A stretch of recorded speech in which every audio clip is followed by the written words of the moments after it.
নমস্কার বন্ধুরা, সবাই কেমন আছেন? আশা করি সবাই ভালো আছেন।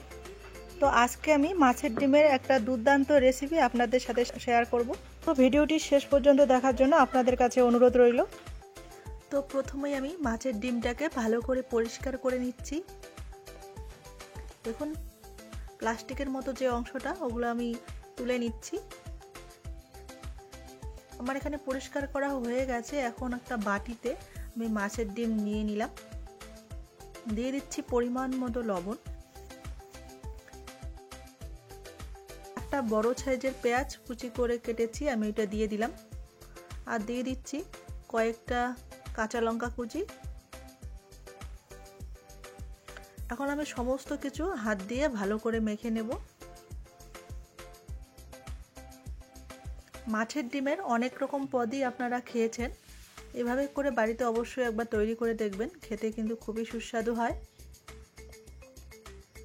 এখন এর মধ্যে দিয়ে দিচ্ছি আমি 2 চামচ মতো ময়দা, আপনারা চাইলে কিন্তু বেসনও দিতে পারেন। আমি এখানে ময়দা দিলাম। আবারও আমি ময়দাটাকে ভালো করে মাছের ডিমের সাথে মিশিয়ে নিচ্ছি। আমার এখানে মিশিয়ে নেওয়া হয়ে গেছে। এখন চুলা অন করে একটা আমি তাওয়া বসিয়ে দিয়েছি, আর তাওয়ার মধ্যে দিয়ে দিলাম পরিমাণ মতো তেল। এখন এই তেলটাকে আমি পুরো তাওয়ায় ছড়িয়ে নিচ্ছি।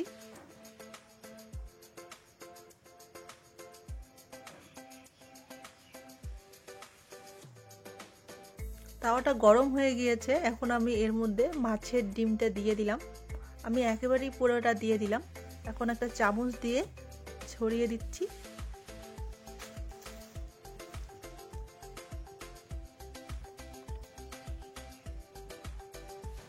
এখন ঢাকনা দিয়ে ঢেকে মাঝারি আঁচে 2 মিনিট মতো রান্না করে নেব। প্রায় 2 মিনিট পর আমি ঢাকনাটা তুলে নিচ্ছি। আমার এখানে এক পিঠ ভাজা হয়ে গেছে, অপর পিঠটাও ভেজে নামিয়ে নিয়েছি। দেখুন,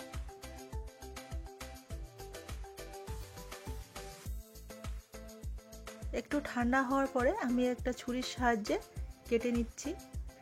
আপনারা আপনাদের পছন্দ মতো শেপে কাটতে পারেন। আমি এখানে চৌকো শেপ করে কেটে নিচ্ছি।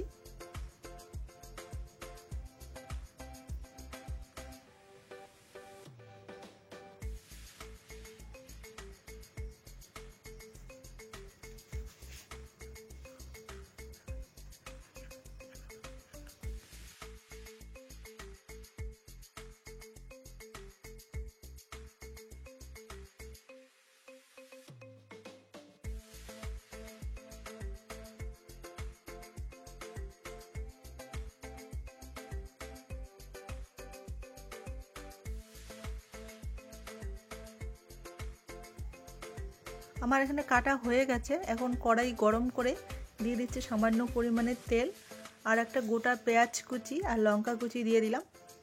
এখন এই পেঁয়াজটাকে আমি ভালো করে ভেজে নেব।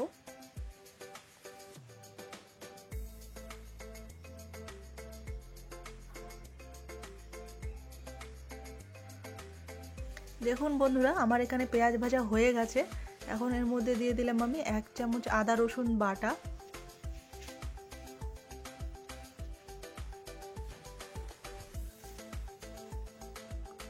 এখন দিয়ে দিচ্ছি 1 চামচ জিরা গুঁড়া, আর দিয়ে দিচ্ছি 1 চামচ শুকনা লঙ্কার গুঁড়া। আবারও আমি সব কিছু একসাথে ভালো করে মিশিয়ে নিচ্ছি। আর এখন দিয়ে দিচ্ছি এর মধ্যে একটা গোটা টমেটো কুচি করে কেটে নিয়েছি আমি। আপনারা চাইলে কিন্তু পেস্টও দিতে পারেন।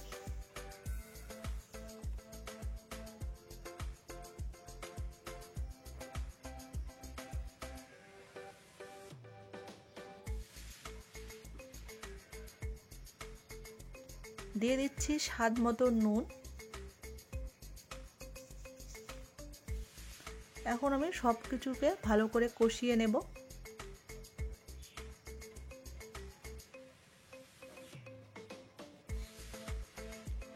দেখুন, অনেকটাই জল বেরিয়ে গেছে।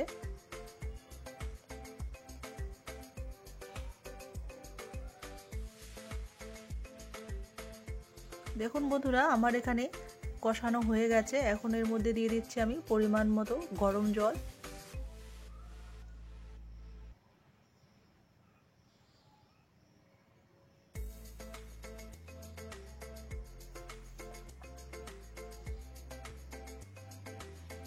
আমার এখানে জলটা ফুটে উঠেছে। এখন আমি মাছের ডিমগুলো এর মধ্যে দিয়ে দিচ্ছি।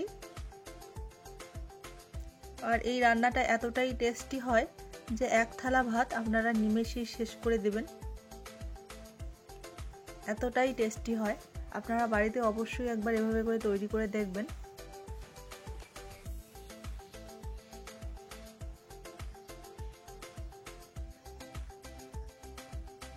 তো আমার এখানে মাছের ডিমের রান্না কমপ্লিট। এখন আমি নামিয়ে নেব। তো রেসিপিটি কেমন লেগেছে আমাকে অবশ্যই কমেন্ট করে জানাবেন। ভালো লাগলে লাইক কমেন্ট শেয়ার করতে ভুলবেন না।